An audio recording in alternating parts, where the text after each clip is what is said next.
Foundation academy Khajuria बस्ती के प्रबंधक दिलीप शुक्ला पर पुरानी रंजिश के चलते पड़ोसी ने हमला कर दिया। एकेडमी के प्रबंधक दिलीप शुक्ला ने इस मामले की तहरीर देकर पुरानी बस्ती थाने में मामला दर्ज कराया है। सीसीटीवी फुटेज के अनुसार रंगीलाल 10 दिसंबर को रात 8:45 पर लाठी डंडे से लैस होकर स्कूल के बाउंड्री पर चढ़कर उस पर लगी लाइटें तोड़ रहा है। उसी दरमियान करंट लगने के कारण गिर पड़ा और उसे चोट आ गई। प्रबंधक वीरेंद्र शुक्ला के अनुसार सुनील पाठक के साथ 3 अगस्त को रंगीलाल ने विद्यालय में तोड़फोड़ एवं लूट की घटना को अंजाम दिया था, जिसमें गिरफ्तार होकर जेल भी गए थे। पुलिस ने इनके पास से लूट का माल भी बरामद किया था। उन्होंने कहा कि रंगीलाल सुनील पाठक के इशारे पर निरंतर क्षति पहुंचाने का काम करता है, जिसका मुख्य कारण चुनावी रंजिश है। उन्होंने कहा कि घटना की वह विद्यालय के कुछ समय से बस्ती आए थे, जबकि रंगीलाल का आरोप है कि मैंने मारकर उसका पैर तोड़ दिया, जबकि सीसीटीवी में स्पष्ट नजर आ रहा है कि करंट लगने से नीचे गिरा है। उसको ढूंढते हुए परिजन आए, उसकी पत्नी चप्पल से पीटकर घर ले गई।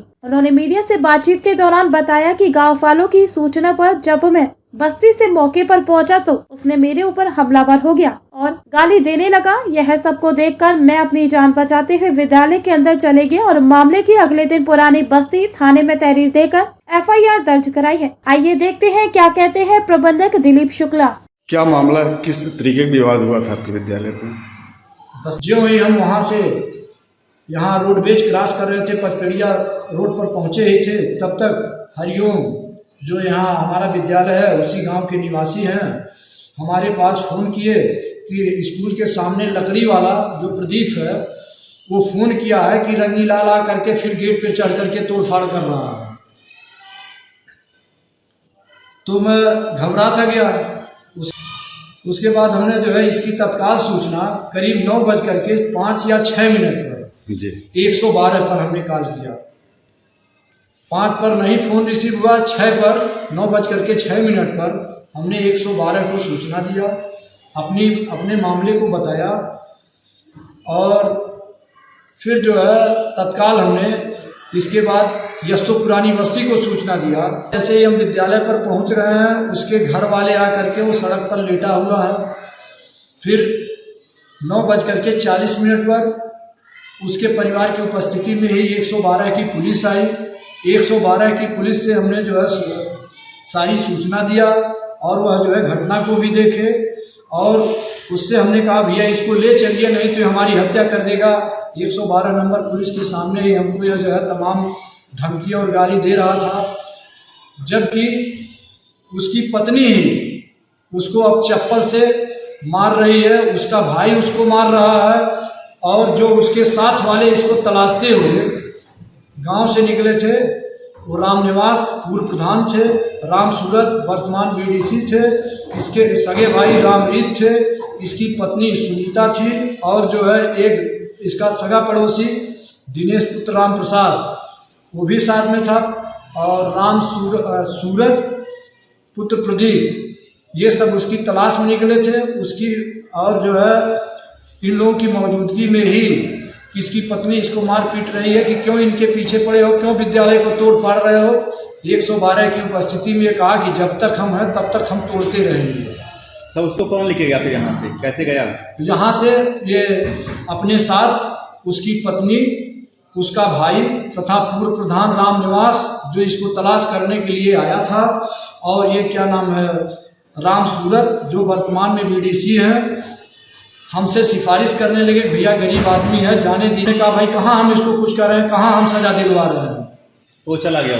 उसके बाद उसकी पत्नी उसको लेकर के चली गई। उसकी पत्नी उसको लेकर के चली गई। 112 रंगीलाल ने एक आरोप लगाया है कि आपने मार के उसका हाथ पैर तोड़ दिया और वो जिला अस्पताल में इस समय भर्ती है। तो इसकी वास्तविकता क्या है? इसकी वास्तविकता ये है कि आप महान भाव हमारे विद्यालय पर आए हैं, CCTV कैमरा हमारे विद्यालय पर लगा हुआ है, हमने देखा। घटना का आपने अवलोकन किया है। घटना के अवलोकन में आपको क्या प्रतीत हो रहा है? क्या मेरे द्वारा उस पर वार किया गया है? नहीं, वो तो जो है गेट पे चढ़ा था, वहां से गिरा, करंट लगने से उसको चोट लगी थी। मामला तो यही दिख रहा है। उसकी औरत द्वारा भी मारा पीटा जा रहा है, इसको भी आपने देखा ही होगा, वो भी फुटेज में है। ये किसी तरह से इसके पूर्व में भी इसके पूर्व में भी दिनांक 3/8/2022 को ये विद्यालय में आया था, तमाम तोड़फाड़ किया था, हमारी करीब 6 गाड़ियों को क्षतिग्रस्त किया था, जिसके संबंध में भी 112 की पुलिस आई थी, लूटपाट किया था। 112 की पुलिस आई थी। उस मामले में गिरफ्तारी हुई थी इनकी? उस मामले में इनकी गिरफ्तारी हुई थी, मौके की पुलिस आई थी, फिर जो है पुलिस इनको ले जा करके सुपुर्द की थी। फिर ये दोबारा ये प्रहार करने के लिए सरिया से आ रहे थे कि पुलिस इनको यहाँ पुलिया के पास से गिरफ्तार की थी, हमारा पैसा इनके पास से बरामद की थी, ये लूट का माल भी बरामद, लूट का जो वो था। उस मामले में सजा भी हो चुकी है कि नहीं? नहीं, उस मामले में ये जेल गए थे, करीब 2 महीना जेल में रहे हैं। फिर इसके बाद ये हमारे ऊपर एक बार अटैक किए थे कि तुमको हरिजन बनाम सवर्ण में जेल भिजवाएंगे, और इसमें जो एक और आरोपी और है सुनील पाठक, उन्हीं का ये आदमी है, उन्हीं के इशारे पर ये जो है अपराध करता है, और ये किसी तरह से हमारे ऊपर तथा हमारी संस्था को क्षति पहुंचाने के लिए हरिजन उत्पीड़न का मुकदमा किसी तरह से ये पंजीकृत कराना चाहता है। जैसे उसका आरोप है, रंगीलाल का आरोप है कि आपको उसने 20,000 रुपया दिया था आवास के लिए, उसको वापस करने के लिए जब आवास नहीं मिला तो आपने उसको बुलाया था, उसके बाद आपने उसका मार के पैर तोड़ दिया है। तो इसमें आप तो जान ही रहे हैं कि 3-4 महीने पहले जो है अभी वो हमारे विद्यालय में लूटपाट किया था, तो यह मान के चला जाए तो मेरा विपक्षी हो चुका। अगर ऐसा करना ही होता तो क्या हम उससे ऐसी समझौता कर सकते हैं? तो आखिर आपके पीछे वो क्यों पड़ा हुआ है? हमारे पीछे जो है एक जो सुनील पाठक है, ये चुनावी रंजिश को लेकर के, जो सुनील पाठक है जो उसमें भी अभियुक्त थे जी, उस लूटपाट के कांड में। हाँ, वो सहयुक्त थे। अच्छा, सहयुक्त थे, उन्हीं के इशारे पर ये किया था, उन्हीं की मौजूदगी में वही अपनी गाड़ी से लेकर के आए थे, साथ मौजूद थे।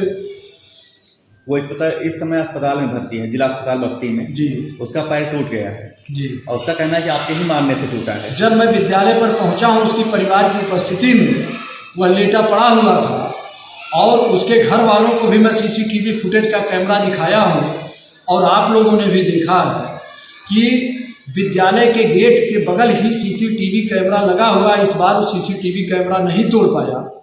उसके बगल एक गेट लैंप है, सो लाइट है, उसके बगल एक हैलोजन लैंप है। पहले उसने गेट लाइट को तोड़ा, आसानी से वो टूट गया। फिर जो हैलोजन लाइट है उसको उखाड़ रहा था बलपूर्वक, ये CCTV फुटेज में आप देख रहे हैं। और जब उसको लाइट मारा है, वो आपकी निगाहों में भी है CCTV में, और लाइट मारा, और जब वो गिरा है, ये तो आप लोग देख ही रहे हैं। मतलब वो स्वतः गिरा, उसके बाद उसके पैर में चोट आ गई, जिसका CCTV फुटेज और जो घटना का समय बता रहा है। हमारी माताजी के ऊपर आरोप लगा रहा है, उसका भी CCTV का फुटेज आपने देखा है, इलेक्ट्रॉनिक मीडिया है। आज आप चाहें, बस्ती में हमारा मकान है, आज भी वहाँ डिलीट नहीं हुआ है। यहाँ बुलेट एजेंसी के पीछे मम्मी हमारी वहाँ रहती हैं। इन्हीं लोगों के आतंक से हम सुनौरा गांव अपना छोड़ करके, किसी तरह से हमारी शैक्षणिक संस्था है जो बहुत सुचारू रूप से चल रही है, इसके संचालन में कोई व्यवधान न उत्पन्न हो, कोई बाधा न आए। मैं राजनीतिक प्रक्रिया से दूर रहते हुए, अपना बचाव करते हुए, हमारा पूरा परिवार बस्ती रहता है। हम कभी कभार यहाँ रुक जाते हैं, नहीं तो हम भी शाम को बस्ती चले जाते हैं। हमारा सुनौरा से कोई मतलब रहना। आपका मतलब है कि सारे आरोप निराधार हैं? सारे आरोप निराधार हैं, लगाए गए चुनावी रंजिश के तहत गलत लगाए गए हैं, और बार बार हमको परेशान किया जा रहा है। हम अपने आप को सुरक्षित नहीं महसूस कर पा रहे हैं। अगर मैं अकेला रहा होता या मेरे घर का परिवार का कोई छोटा बच्चा रहा होता तो यह निश्चिंत है, आप जिस तरह से देख रहे हैं वो वार कर रहा है, वो हत्या कर देगा। बेबाक खबरों के लिए हमारे YouTube चैनल को सब्सक्राइब करें। देश, प्रदेश एवं स्थानीय खबरों के लिए हमारे वेबसाइट www.bntlive.com पर लॉगिन करें। साथ ही Facebook, Twitter, Telegram, Instagram, LinkedIn पर भी फॉलो कर सकते हैं। धन्यवाद।